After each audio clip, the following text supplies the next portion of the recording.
La Facultad de Química de la Universidad Nacional Autónoma de México presenta la materia y sus cambios. La química es conocida como la ciencia central, debido a que sirve de base para muchas otras disciplinas científicas. Muchos campos como la nutrición, la medicina, la psicología y la microbiología, entre otras, explican sus teorías y conocimientos usando la química. La química también está involucrada en cuestiones sociales, por ejemplo, en el desarrollo de nuevas formas de obtención de energía, materiales, alimentos, etc. Durante toda la historia, la química ha proporcionado al humano elementos y herramientas para modificar su entorno.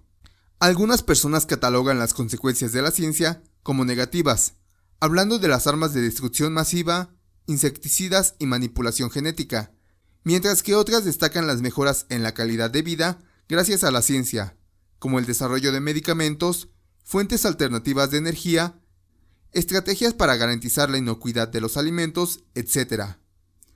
La química no se limita a los laboratorios, debido a que impacta a otras áreas del conocimiento humano y a nuestra vida diaria. La química es la ciencia que estudia todo lo relacionado con los procesos en los que se forman unas sustancias a partir de otras. Los materiales son todas las sustancias o mezclas de sustancias de las que están hechos los objetos, los seres y los cuerpos. La variedad de materiales que observamos en nuestro mundo proviene de la combinación de aproximadamente 100 sustancias, conocidas como elementos. La materia está formada por átomos. Las propiedades de la materia se relacionan con el tipo de átomos que posee y con el tipo de arreglo. Los átomos pueden combinarse y formar moléculas, donde dos o más átomos, iguales o diferentes, se unen de maneras específicas. Pequeñas diferencias en la composición de las moléculas pueden producir grandes diferencias en las propiedades. El etanol es el alcohol de las bebidas alcohólicas, mientras que el etilenglicol es un líquido viscoso altamente tóxico usado como anticongelante. A nivel molecular, la diferencia entre estas sustancias es un átomo de oxígeno y cómo se incorpora a la estructura. La materia puede encontrarse en forma sólida, líquida o gaseosa. Estas formas corresponden a los estados de la materia y difieren en sus propiedades físicas. Un gas no tiene un volumen ni una forma definida, sino que ocupa el volumen y toma la forma del recipiente que lo contiene. Un líquido tiene un volumen definido, pero no una forma definida. Siempre toma la forma del recipiente que lo contiene. Un sólido tiene un volumen y formas definidas. A nivel molecular, las moléculas de gas se encuentran muy separadas entre sí y se mueven rápidamente. En un líquido, las moléculas están más cercanas entre sí, pero siguen moviéndose rápidamente, permitiendo que el líquido fluya. En un sólido, las moléculas están firmemente unidas entre sí y no pueden moverse fácilmente de sus posiciones fijas. En la Antártida podemos observar un ejemplo claro de los tres estados del agua. El océano corresponde al estado líquido, el hielo al sólido y el vapor de agua al estado gaseoso. Los tres estados de la materia son reversibles. El vapor puede condensarse en agua líquida y el agua en hielo. El hielo puede derretirse y convertirse en agua líquida, y dicha agua puede evaporarse y formar vapor.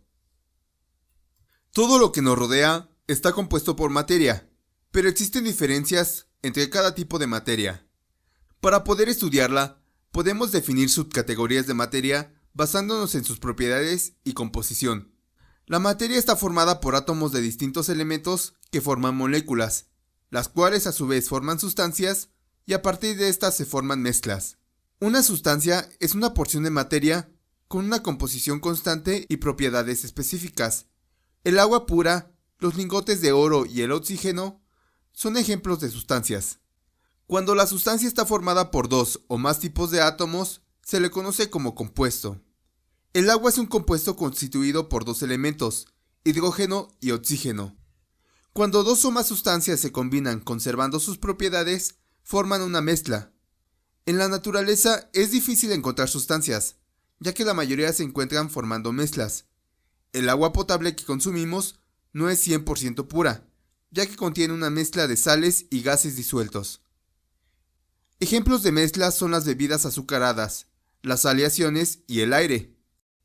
Las mezclas pueden ser homogéneas, donde la composición es uniforme y los componentes no pueden distinguirse a simple vista, por ejemplo, agua con sal. O pueden ser heterogéneas, donde la composición no es uniforme y se pueden distinguir a simple vista los componentes, como es el caso de diversos alimentos. Cada día vivimos rodeados de mezclas. La composición de cada mezcla puede darnos información vital acerca de sus características. La composición es la cantidad relativa de cada una de las sustancias que las componen. Dos mezclas pueden estar formadas por las mismas sustancias, pero tener una composición distinta. Por ejemplo, las bebidas alcohólicas están formadas por distintas sustancias, pero la más importante es el etanol. Si ingerimos una bebida con alto grado alcohólico, obtendremos un mayor efecto que si ingerimos la misma cantidad de bebida, pero con un menor grado. Una diferencia fundamental entre mezcla y compuesto es que la mezcla puede separarse en sus componentes mediante métodos físicos, como la filtración, cristalización, destilación, etc., mientras que los compuestos solo pueden separarse mediante métodos químicos. Estudiaremos más adelante cómo se logra la separación de las mezclas aprovechando sus propiedades. Si observamos una botella de vidrio y una hoja de papel, podemos observar diferencias en la forma, color, tamaño, etc. Las propiedades de la materia son características que nos permiten diferenciar un material de otro, y pueden dividirse de distintas maneras. Una de ellas es clasificarlas en propiedades físicas y químicas. Las propiedades físicas pueden observarse sin cambiar la composición de la materia siendo estudiada. Por ejemplo, podemos diferenciar la botella y la hoja por su color y tamaño, sin tener que provocar ningún cambio. Las propiedades químicas son aquellas que se observan cuando ocurre un cambio en la composición de los materiales. Por ejemplo, una característica del papel es que puede quemarse. Al realizar la combustión, el papel se transforma en otra sustancia. Otra forma de clasificar las propiedades mensurables de la materia es en propiedades extensivas y propiedades intensivas. Las propiedades extensivas son aquellas donde el valor medido depende de la cantidad de materia que se estudia. Por ejemplo, la masa y el volumen son propiedades extensivas. Si tenemos dos recipientes con agua, uno más pequeño que el otro, el más grande tendrá una masa y volumen mayor. Las propiedades intensivas no dependen de la cantidad de materia que se estudia. Ejemplos de propiedades intensivas son la densidad y la temperatura de fusión y ebullición. Si los dos vasos contienen agua, su densidad será igual, sin importar si uno contiene un mayor volumen de agua. La temperatura de ebullición también es una propiedad intensiva. A 101.3 kilopascales, el agua hierve a 100 grados centígrados. Una característica de las mezclas es que sus componentes pueden separarse mediante procesos físicos, ya sea para obtener las sustancias, para eliminar compuestos no deseados o para determinar analíticamente el tipo de componente.